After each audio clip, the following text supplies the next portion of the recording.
Nu te-ai plictisit să editezi toată ziua vloguri cu Adi Popescu? Numai eu știu cât te-am editat la Andy pe canal. Ajunge la autostradă, sună mama lui Andy. Bă, vezi că mai vândut un teren, că ți-am mai uitat, nu știu, bă, ce că... Bă, mai faceți vlog și cu mașini normale. Iată. Dacă nu face vizualizări, zici că mai Bă, fac. Se duce Tesla, mă? se duce Tesla, dar Tesla are 320 de cai. Da, dai. Vezi că e poliție în față. Adevărat? Greu, frână! Salutare la ședință, Adi Popescu și astăzi facem un vlog cu Tiberiu Potec, tocmai editorul lui Andy Popescu. unul dintre ei, că Unul dintre ei, da, bineînțeles. Avioanele mele, nu unul, că am mai multe. mi-a adus aminte de faza aia când m-am dus la o emisiune TV și a apărut acolo, știi că ăștia la TV trebuie să zic că e ceva cât mai pompos. Da. Românul care îi face concurență lui Țiriac. Direct. Andy Popescu în persoană. Cu ce mașină face vlog? Andy, astăzi facem vlog cu o mașină destul de abstractă. Este vorba despre gama de lux a de la Skoda, o Skoda Superb, mașina românului. Exact. Și avem pe ea un motor destul de intrigant și interesant, pentru că mașina asta, chiar dacă nu pare din exterior, ea este un sleeper. Luigi Popa, tu ești. Luci Popa, direct. Am ales să fac acest vlog cu Tibi pentru că el este Skodar. Skodar, din naștere Skodar și chiar un Skodar autentic. Am un Skoda Octavia 2 facelift VRS. Bă, deci Skodarii ăștia sunt mai ceva ca... Da, nu știu dacă ați observat și pe autostradă și pe drumuri și peste unde vedeți Skodar, ei sunt mereu așa la volan, sunt efectiv porniți. Parcă au ceva cu tine în trafic personal. Deci tu ai o Octavia și asta este? Asta este o Skoda Superb. Super, Este dar o e mai mare. Este poate chiar cea mai lungă și cea mai spațioasă, cel mai spațios model de la Skoda. Vezi că se totuși trece la tine. Păi la mașina asta, ce ori filmam ăștia la mașina asta? Este o mașină banală din exterior, hai să fim serioși. Arată banal, este o mașină de culoare neagră. Băi, ăsta este un 16 frumos. Un 16 frumos. 4x4. Asta am învățat pentru că am jucat de curând în serialul Clanul de pe Pro TV și am avut acolo o replică cu un 16. Să vă uitați, să mă vedeți la televizor. Știi care este diferența între mașina asta și Lamborghini-ul tău? Că tot mi-a zis greu să tot zicem VAG gluma asta, ca să râdem la televizor. Ce diferență, că e tot VAG Group. Tot VAG Group, exact. Și avem tot motor pe benzină. Deci practic e un Lamborghini. Da, cu o singură diferență. Ia. Al tău e pe GPL. Da. Asta nu e. Și uite-te și tu consum. 40%. 40%! What the fuck is this piece of shit? De ce consumă 40%? Băi, a stat destul A pornită stat mașina, destul. însă azi când am venit cu ea din Grozăvești până la studio, a consumat nici mai mult, nici mai puțin de 16%. În bară la bară, ceea ce este destul de ok pentru un 2.0 cu asemenea putere. Și ce motor are? Are Andy un motor de 2 litri, 2 litri. 2 litri TSI. Adică 2 litri cu turbină, pe benzină, 4 cilindri în linie, 272 de cai. Atenție, o mică diferență aici. Multă lume are impresia că este motorul de 280 de cai. Aha. Cel de 272 are filtru de particule în acesta, în 2019. Scodarii ăștia știu totul despre ele. Bineînțeles, am venit pregătit, ce Deci credeți. chiar tare. Are filtru de particule, ceea ce înseamnă că are cu 50 de Nm mai puțin față de cel de 280 de cai. Vedem dacă se va simți asta când o trecem pe sport. Am pus un story pe Instagram cu mașina asta și toată lumea mă întreabă, e ăla de 280 de cai? E ăla de 280 de cai? Fără Da. mișto. Deci Nu vezi? este din păcate, dar nici mare diferență nu este, vom vedea. Cum bă, că te bagă bine în scaun, fără Da, și deocamdată este pe drive. Noi avem și un mod sport aici pe care o să-l activăm mai încolo. Pentru cine este această mașină? Adică ce tip de oameni își iau această mașină? Andy, mă gândesc că oamenii care au familie, în primul rând, Da. nu numai, eu personal nu am încă copii, dar m-aș vedea conducând mașina asta, nu știu, undeva într-o excursie de relaxare mai mult, spre munte, spre mare. Efectiv este o mașină foarte confortabilă și foarte spațioasă, după cum am zis. Exceptând prețul, cum ți se pare mașina asta comparativă cu Octavia? Este o întrebare foarte bună. Este mult mai confortabilă în primul rând. Că e mai mare. Este, da, mult mai confortabilă, mult mai spațioasă, mult mai dotată în primul rând. Dotată cu ce? Concret. Cea mai importantă dotare pe care o văd eu vara, mai ales care are interior de pile, este ventilația în scaune. Asta simți? este, da. Să nu-ți transpire fundul. Da, exact. Este o dotare pe care o găsim chiar foarte greu și la modelele seria 5 de la BMW. Ce să zic, eu n-am nicio mașină din mașinile mele, n-am... Exact. Ba, nu, parcă nu, n-am. La Nici Tesla în nu ai. i8, Nici nici la în i8. Tesla, Da. nici în Lambo, Da, ceva da. concret așa. Ce simți tu? Tu ce simți când conduci Superbul ăsta față de Octavia? Motorul. Motorul că e mai puternic, Motorul da? este mult mai puternic. Deci puterea în primul rând, în al doilea rând ventilația în scaune. Ventilația, da, și Adevărul că e- confortul. Per total, eu am amortizoare sport pe Skoda pentru că este VRS. Da. Asta este mult mai moale, despre ce vorbim. Avem și niște jante pe 17 inch. Arată destul de urât pe mașina asta. Dar confort. Confort. Confort. Avem un balon foarte mare. mi se pare foarte... Adică eu apreciez foarte mult și am spus de fiecare dată, uite ce se înfice. Am spus de fiecare dată că apreciez la o mașină confortul. De-aia îmi place foarte mult Tesla. Dacă ar fi să aleg între Lamborghini și Tesla, aș alege Tesla, pentru că cu Tesla pot să merg în fiecare zi. Cu Lambo pot să merg o dată, 2 ori pe săptămână. Da. Ideal e să ai ca mine bani de la mămic ca să le ai pe amândouă. Exact. Nu intrăm în polemici. Numai eu știu că te-am meditat la Andy pe canal. Fac. Bă, dar de ce spui în fiecare vlog că ai bani la părinți? Da, bă, dar mai lasă-ne bani în pace, ce dacă nu ne-am săturat atâta timp să vorbim despre bani de la părinți. Mașinile au devenit destul de accesibile și cu foarte multe dotări în ziua de azi. După cum putem vedea, avem și Android Auto și Apple CarPlay. Deci Bine, deci mașina asta e din 2018, am înțeles, nu? 2019 chiar. 2019. Da. Tipi, ce crezi că i-ar mai interesa pe oameni să știi despre mașina asta? Că tu o conduci, tu simți așa, adică ai spus că e confortabilă, că e puternică, că e o mașină de familie, că e mare, care are portbagajul mare. Exact. Pe mine asta m-a interesat dacă aș vrea să... Avem și un VRS acum în stânga. Ce să pune domnule ăsta cu mine cu VRS? Deja ai dat-o pe ce ai făcut? Am dat-o pe sport, deci ăsta e modul sport și avem aici, Să fie gata de acțiune. gata. Și acum...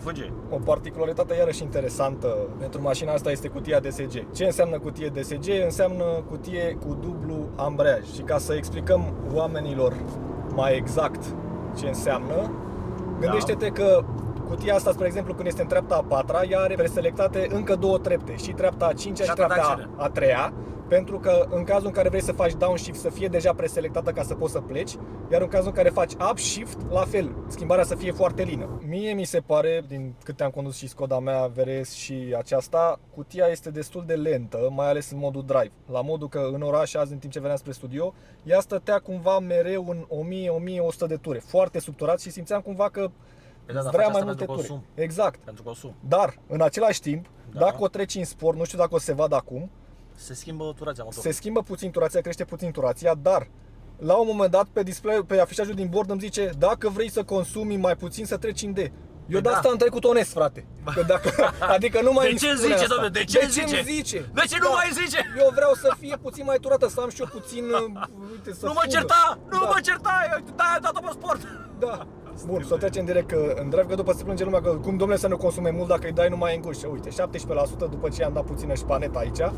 Dacă mașina asta este 30.000 la mâna a doua după 4 ani, cât a costat mașina asta nouă? Andy, nu știu dacă și-a pierdut atât de mult în valoare, nu știu sincer cifra corectă, dar estimez undeva între 40 și 45 de mii. Adică și-a păstrat oarecum din valoare, din pricina faptului că are motorul ăsta special de 2.0 TSI. Este un motor destul de rar pe Skoda. Am înțeles că la modelul ăsta au rezolvat problemele de ulei de pe vechile TSI de 2.0. Ca idee cât contează motorul unei mașini, eu țin minte tot așa, acum 15 ani, un Mercedes. Da, mă, e ok. E ok. Da. La un Mercedes SL 63 era ceva gen 190.000 și 65 AMG 290.000. Bă, 290.000 se face diferență de la 190 la 290.000. Da. Doar pentru motor. Și pentru puțin mai mult Sky până la urmă, Da. că mașina more or less e cam aceeași. Și pentru statut, că era V12. Da. Nu era V8 biturbo. Da. Și cum spun eu de foarte multe ori, în viață, peste un anumit nivel, plătești foarte mult Pentru puțin. foarte puțin. Exact. Și asta e Eu chestia. asta am reținut pentru că asta zice în fiecare vlog, să nu înțelegi. Exact, Eu am da, avut foarte mult de învățat de la Andy, da. Și atunci tu trebuie să strive, să încerci să ai best bang for the buck, altă expresie americană, care contează foarte mult, nu? Să ai eficiență. Da, și tocmai mașina asta, fix asta este. Este best bang for the buck. Ai multă mașină pentru banii pentru ăștia. bani puțin. Pentru că genul ăsta de mașină o găsești pe seria 5 BMW. Da, dar ai fi surprins, un 535D de la BMW, spre exemplu, este comparabil la performanțe cu asta, dacă nu chiar mai slab. Deci atenție, motor de 3 litri. Pentru că asta este destul de ușoară pe platformă și are 280 de cai aproape, deci este destul de multă putere. Da, deci e șmecherie mașina, uite cum fuge. Da, și altă impresie pe care mi-o dă mașina asta pe lângă mașina mea, nu se simte viteza la fel de mult în ea. Este insonorizată mai bine. Uite, avem 100 la oră. Da, Deci că avem 60. da. Și cum spuneam, turația stă undeva foarte jos, adică dacă iei să-i dau acum o talpă, până pleacă, deci durează ceva. Opa. Hai să vedem cum se comportă mașina pe autostradă. Bun. De exemplu, ai 100 la oră și dai o Avem plană. 100 la oră și sport. în sport suntem în treapta a 7-a. Bun, suntem pe banda a doua, a trecut în a 6-a și vedem fix în sport, îi dăm talpă a marca Andy Popescu. În a treia, a schimbat a treia și a dat force. Deci a sărit direct a treia. Putem să fim 140 deja, ți amendă. Da. Deci putem să stabilim clar că mașina asta are suficientă putere pentru ce ai nevoie. Și iată că în sport o ține. Uite, sugestie economisire. Cu plasmaneta Nu mai zice! Nu mai zice, frate, dacă vreau să-i dau, îi dau. Da.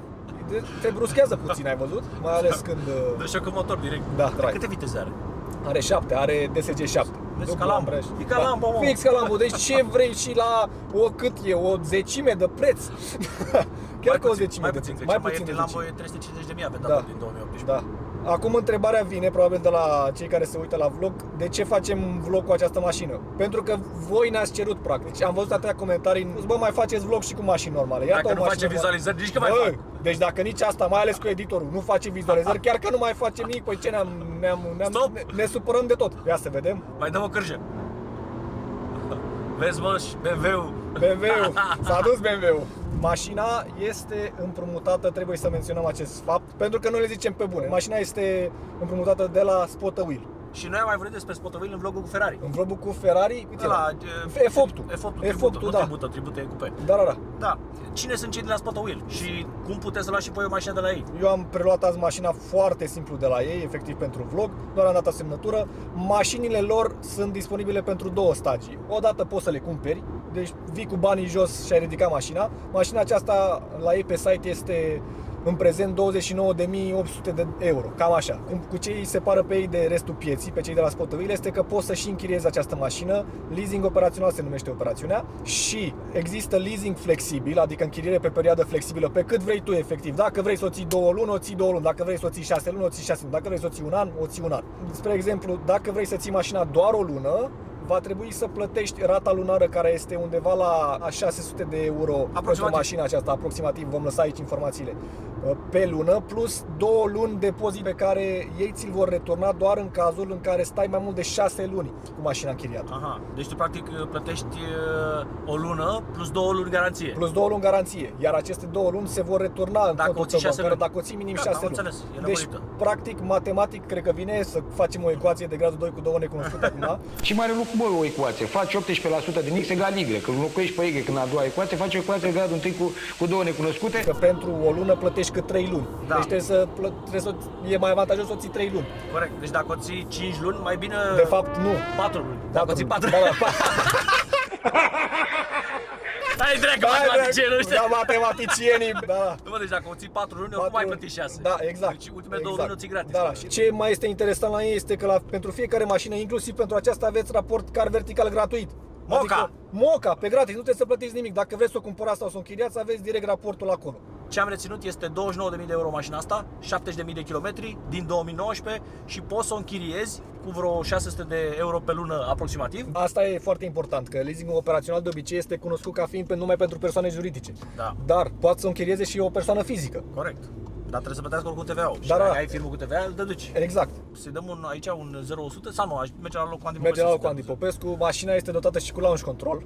Da? Da, are launch control, bineînțeles. Și este 4x4, 16. Deci full power. Știi să activezi launch control? Știm, ne descurcăm. Păi doar sunt Scodar, ce recu, am venit la vlog fără să știm. Și cum se activează? Cum se activează? Scoatem tracțiunea, oprim start-stop-ul, o trecem în sport, pedala pe frână la fund, pedala pe accelerație la fund, și se activează. lași frâna, îți apare în bord. Vedem dacă e așa, că n-am făcut niciodată. Control manual. Hai, dă-i o blană să vedem. 70, 80, 90, 100, 110, 120, 130. Am ajuns la viteză de autostradă. Tesla vine și ea din spate, în forță. Ce face cu Tesla? Da. O facem un drag race. Facem un drag race acum cu Tesla, o trecem în sport să vedem timpii de reacție. Nu, adevărat, nu? Cred că o face, nu? Hai.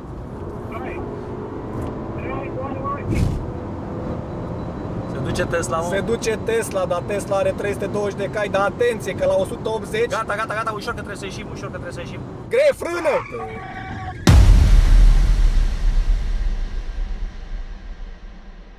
Hai să vedem și 0-100. Mergem direct pe porțiunea de viteză. Eu zic, a estimat un 7 secunde. 7 secunde? Ai fi surprins. Păi dacă avea Porsche-ul Melania 6,8...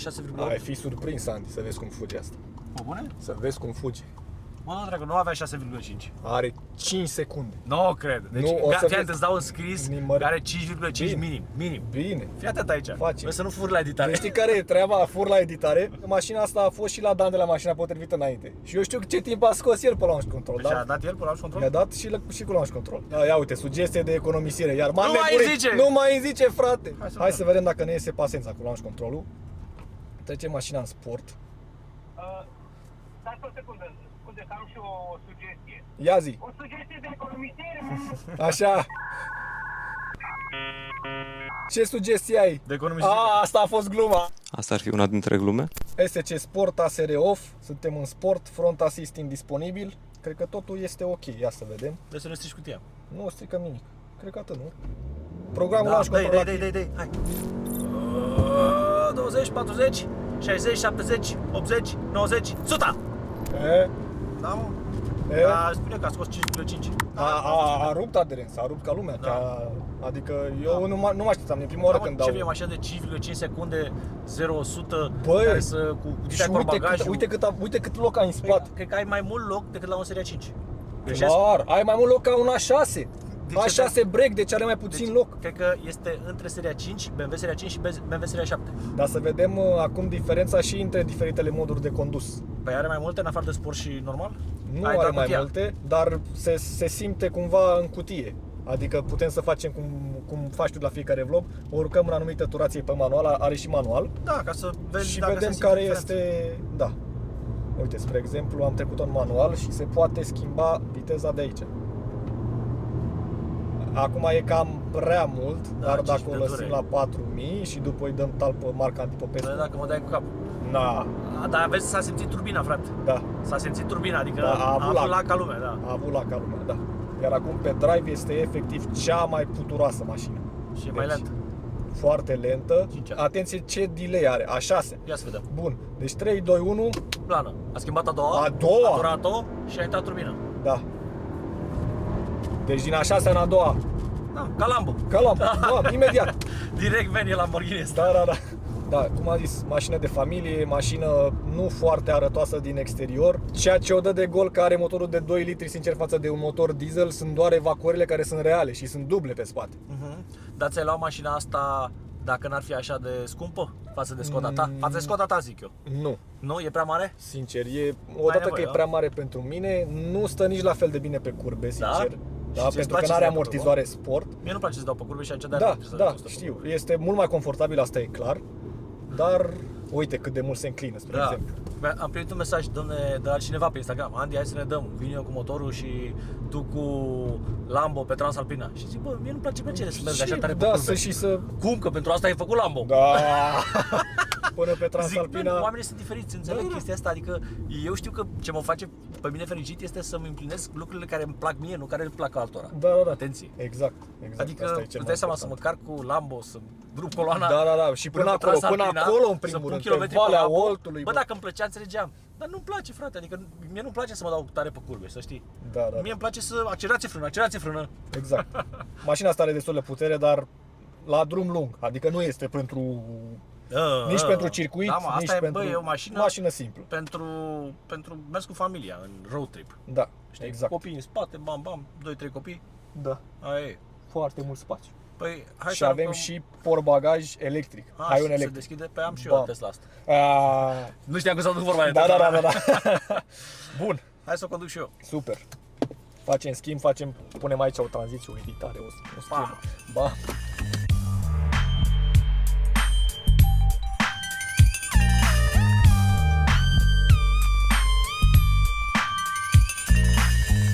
Grove Street, home.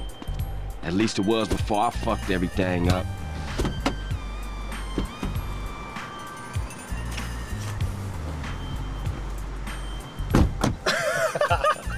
Am revenit, hai să vedem ce să facă mașina asta și să vedem dacă primește șocul motor. Suntem în cel mai permisiv mod deocamdată. Și vezi că e sportivă, bine, la 270 de cai, Da. știe ceva. Și pe frână stă destul de ok. Bă, e o mașină decentă, adică este un concurent pentru BMW Seria 5. Dar tu zici că stă mai bine a ta. Da, Aha. uite, vezi cum pleacă? Da. Pleacă Pleacă Adică larg. e barcă și nu e de, nu e de mers pe Transfăgărășan pe Transalpina. Da. Hai să vedem. Deci, m-ai învățat așa. Treci în control off. Control Și tracțiune așteaptă dezactivat. până scrie așa, gata. Bun. În Start, sport stop. este activat, dezactivat și a trecut în sport. Și a trecut în sport. Nu, în sport adică în jos, așa se trece. A, în Gata. jos se trece în sport. Și vezi că s-a observat, a Păi crescut și și turat. DSC, e pe manual. Da. Frână, accelerează și blană, nu? Frână până apare launch control, vezi că urcă în 4000 de ture și după blan.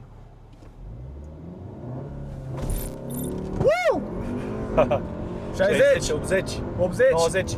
100! Hai mă că a avut, Bă, e ceva. a avut. Și 150? 150. E Da, suficient. e suficient. Bă, e o mașină care îți faci treaba cu ea, nu? Da. Da. Sugestie economisire. Vezi? Bă, ce să zic? Sunt mor dacă nu-mi place. Adică e depășit pe ea după autostradă, eu uite. Da, ia uite. Fuge de rupe. Vezi că e 160? poliție în față. Adevărat? Bă, pe bune? Uite, e în față, nu sunt în față. Mamă, ce frâne. Hai că a intrat ca lumea. Sau e parcat ăla la bulangiu acolo la... Uite mă că a plecat. Nu e poliție, Nu mă, era bă. poliție. Nu e degeaba. Ai zis că mi-au făcut ăștia cheie. Deci are și frâne mașina. Dacă nu confirmăm. Gata, plecăm de aici. Plecăm de aici. Ia uite cum se ține. Bă, vezi că mașina Vezi că e trage. sportivă cât de cât, nu? Da. Ia uite. Mă duc după golful ăla, Lupo sau ce e. Se ține golful Și ăsta după Sandero. noi. Vezi, bă, Skoda Dar e uite, Skoda, schimbă frate. în 7000 de ture, ești nebun. Pe dacă e pe sport? Cum ți se pare, Andy, mașina?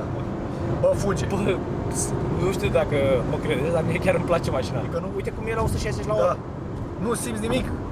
Și la Foarte barcă. 600 de euro pe lună nici nu simți. Și ce mașini mai avea acolo în parc cei de la Spot Wheel? Băi, sincer să fiu, azi cel mai mult mi-a tras atenția un Arteon. Da, foarte frumos, o culoare gri, găsiți și pe site. Ce m-a impresionat e că are motorul de 2.0, 240 de cai BTDI. Dar în orice caz, ei, cei de la Spot Wheel, au mașini pentru toate gusturile. Adică fie că vrei să închiriezi o mașină low-end cu, nu știu să zic, 150-200 de euro, fie că vrei să te arunci la un BMW X5 sau X6, care... Și mi se pare că ai 15 zile gratis să îi primești înapoi. Opțiunea asta mi se pare că e din câte am vorbit cu cei de la Spot Wheel pentru în cazul în care vrei să cumperi o mașină Și nu-ți poți place și ei alta. Da, dar poți să o cumperi fără să te duci la ei, fără să o vezi. Ei ți-o livrează la ușă fără niciun contact practic, ți-o livrează la poartă. Iar tu dacă nu ești mulțumit de mașina aia poți să o dai retur în 15 zile. În 15 zile legal. Da. Dar trebuie să plătești bani. Trebuie să plătești banii de retur. Da, Știi? da, nu, Adică- vă dați seama că nu e, adică să nu fii țăran să cumperi cât o mașină și după să Da. o dai înapoi la fiecare 2 săptămâni. Adică poți face o dată, de două ori, maxim Da, și gata. exact. Dar e bine că După se aia poate... faci după alt lume. Da. Sunt două variante, ori închiriezi mașina, ori o cumperi, da? Da. Dacă o închiriezi aproximativ 600 de euro pe lună, dar include absolut totul, adică casco Exact. și RCA și taxe de drum, alte șmecherii. Și dacă nu o închiriezi și vrei să o cumperi, dai toți banii integral și ai 15 zile să te răzgândești. Exact. Practic, și când închiriezi mașina, tot ce trebuie să plătești tu este rata lunară și combustibil, atât. În rest, totul se ocupe de ei. Casco, asigurare, ITP, RCA și așa mai departe. Și am impresia că au și un tur virtual, nu? Exact. Ce înseamnă tur virtual? Băi, Andy, în cazul în care lumea nu e mulțumită de toate cadrele pe care le-a văzut azi cu mașina, poate să vadă mașina asta fix 360 de grade pe website-ul lor. Adică ei au efectiv o panoramă care cuprinde toată mașina la exterior. Probabil cu o cameră de asta cum avem noi. Exact, probabil. Asta e X1. Abia am Da, cumpărat da. camera asta de 2 zile. Să ne spuneți cum vi se pare cadrul din spatele mașinii. Este filmat 360 și chiar suntem curioși de Eu părerea așa voastră. fac toate vlogurile, întreb oamenii, pentru că oamenii pentru ei fac lucrurile astea și atunci ei trebuie să decide, bă, e ok Feedback-ul- sau nu e ok. Exact. Dar eu am văzut că, având în vedere că această cameră este 6K, e calitatea destul de bună, știi? Da, Da, e miștocuță camera și da, e mișto, na, și la Lambo. Dar și ăsta e un Lambo. da, un Lambo mai micuț. Cum ți se pare, care e impresia generală pe care ți-o dă mașina, Andy? Băi, îmi place și am zis chestia asta, chiar îmi place mașina, îmi place confortul, faptul că e, bă, nu contează că are jantele astea pe 17, frate. Jantele pe 17 înseamnă într-adevăr un design puțin mai low level, să Da, zic da, așa, da. dar ai avantajul că ai super confort, cauciucurile sunt ieftine, adică, bă, depinde ce te Da. interesează, vrei șmecherie, ia jante pe 22. Exact. Nu știu ce ar mai vrea oamenii să le mai spunem. Uite, Uite, asta de e rotiță aici ca să vedem consumul. întrebarea românului. Indicator rutiere, avertizare, temperatura ulei 100, consum. Consum mediu 15, mi se pare sincer prea puternică pentru ce vrea mașina asta să fie. Adică motorul ăsta l-aș fi văzut pe o Octavia RS care este mult mai sportiv, așa, mult mai fâșneață, mult mai... Testul elanului. Da, asta e barcă. Să vedeți, chestie foarte tare ca un pro. Eu, bine, cel din spate, în caz că vrea să... Pentru că mașina asta chiar vrea să fie, să zicem, competitor și pentru seria 7, chiar dacă nu este. Pot să reglez scaunul meu din spate, adică eu pot să mă dau mai în față și mai în spate fix de aici. Nu știu dacă am văzut până acum mașini care să aibă De aici, reglajele astea de pe scaun, de pe Și asta lateral. înseamnă că pot să dau și eu. Da, Uite aici, are și chiar și Distronic, pilot automat cu menținerea distanței, adică Distronic. da, Adică dacă ăla da. din față... Și se setează viteza în funcție de cel din față. Uite, acum ar trebui să pună singură frână. Exact. Ia să vedem. Ia să vedem. Ba, Ia uite, pune singură frână. Aici știi care e faza? Aici am vorbit numai despre mașină, că de obicei mai vorbești chestii despre viață, știi? Da. Nu te-ai plictisit să editezi toată ziua vloguri cu Adi Popescu? Cred că stai 8-7 ore pe zi în unele zile. Da, cam, chiar și mai mult. Ideea e că la un moment dat totul devine foarte monoton și vreau să spun un lucru foarte interesant despre mine. Probabil că și tu știi că colaborăm de vorba aia 3, 4, 5 ani. Da? Eu am fost, inițial când ne-am cunoscut, foarte, foarte hater. Asta și tu știi și probabil și tot studioul. Am avut hate-ul ăla și de invidie, dar și ură cumva asupra orice mă deranja. Îmi tăia unul fața, bă, du-te, da, exact. Băgăm bip acum că suntem editori și putem să modificăm. Vreau să spun cumva oamenilor cum am trecut eu peste, pentru că asta e experiența mea. Da, și e legat de foarte editare, eu petrec undeva între 8 și 12 ore pe zi editând un singur vlog. Un singur vlog îmi ia o zi să-l editez. Și având un volum atât de mare de lucru, eu practic prin muncă mă detașez de toate subiectele care m-ar putea deranja. Și făcând asta coerent și în fiecare zi, Consecvent? exact, consecvent, ajungi la un moment dat să nu-ți mai pese de oamenii care te deranjează. Nu-i mai bine, nu-i mai bine. Da, exact. Pentru că atunci când Și ești ajungi așa, la- simți ceva rău. Exact. Pentru că până la urmă este o alegere. Tu alegi cum vrei să te simți. Să Exact, știi? exact. Tu poți să înțelegi, și asta ține de inteligența emoțională, să înțelegi ce simți. Bă, înțeleg că simt ceva rău, dar eu îmi doresc să fiu așa. Exact. Pentru că oamenii să știi că se pot schimba. Da. Și uite, sunt atâția oameni care se pot schimba. În momentul când te schimbi, chestia asta se numește neuroplasticitate. Adică, bă, eu realizez ce se întâmplă cu tine, sunt hater, vreau să nu mai fiu așa. Exact. Vreau să-mi trăiesc să fiu mai liniștit. Da. Și s-ar putea ca viața ta să fie mai bună. Dacă vrei să fii Și hater, fii în continuare. liniștea asta contrară a ce crede lumea poate să vină chiar din muncă. Adică nu neapărat din a sta liniștit. Știi cum eram eu înainte? Fără mișto. Deci, fii atent, dacă eram pe minus, deci să nu pierd, e să fiu pe minus cu $1000 la bursă, jur, eram tot Erai transpirat. transpirat tot. Și acum, hai să vă arăt cu cât sunt pe minus la bursă. Da. Nici În ziua nu- de astăzi, fără mișto. Se oprește mașina când vezi. Deci, fără niciun fel de mișto. Sunt pe minus. Încă nu s-a cam pierdut banii ăștia. E deocamdată atâta, sunt Da, pe a minus. fost o zi mai Sunt slabă ok. în piață. Ce putem să zicem? Vezi, dar știi care e faza? Trebuie să pui rău în față și să-l accepti. Da. Și să-l accepti. Și niciodată să nu investești mai mult decât Aia e cel mai important, să nu investești. dispus să pierzi. Da, și în cripto și în ce vrei tu. Eu nu bag bani în cripto. Și în viață, în general, asta e valabil, nu numai în cripto sau în bursă. Da, frate. Adică Hai într-o afacere să nu bagi mai mult decât ești dispus să pierzi cu ea. S-ar putea să avem o singură viață și când mori se stinge lumina de tot, așa că hai să ne bucurăm, să putem să ne bucurăm de ziua Da. asta. Uite, Îmi-a- ne-am bucurat noi de mașina asta, zi. Exact. Îmi aduc aminte de asta cu să stingi lumina, că a fost un light motiv de-a lungul multor vloguri pe care le-am editat eu și de fiecare dată ziceam să ținem cont că la un moment dat chiar să stinge lumina. Da, dar vezi ce înseamnă asta? Înseamnă Da. exact cum zicea Eminescu, memento Da, mori, amintește exact. că vei muri. Exact. Și dacă îți amintești în fiecare zi că vei muri, Devii conștient. de fi conștient de faptul Nu mai că ești te superficial. bucuri mai mult de clipa de față, frate. Exact. Pentru că știi care e faza? Am văzut, iar asta ține tot de faptul să înveți de la alți oameni. Am văzut atâția oameni care zic, bă, nu știu cum a trecut viața pe lângă mine. Nu am uitat să mă bucur de viață. Da, Și e exact. foarte important să nu uiți chestia asta și să poți să trăiești prezentul. Puterea prezentului, știi? Și să fii liniștit. Eckhart Tolle, The Pentru Power că- of Now. Da. Tu nu Bagi poți, aici cartea. da. Tu nu poți schimba lumea din jur. Asta e clar. mă, Nu hai poți. să fim chill. Dacă altul e prost educat și nu a avut cei 7 ani de acasă, nu poți tu să le duci. Asta e ideea. Și în ordinea asta de idei, jur, în ordinea asta de idei, mă tot gândeam, ok, fii zen.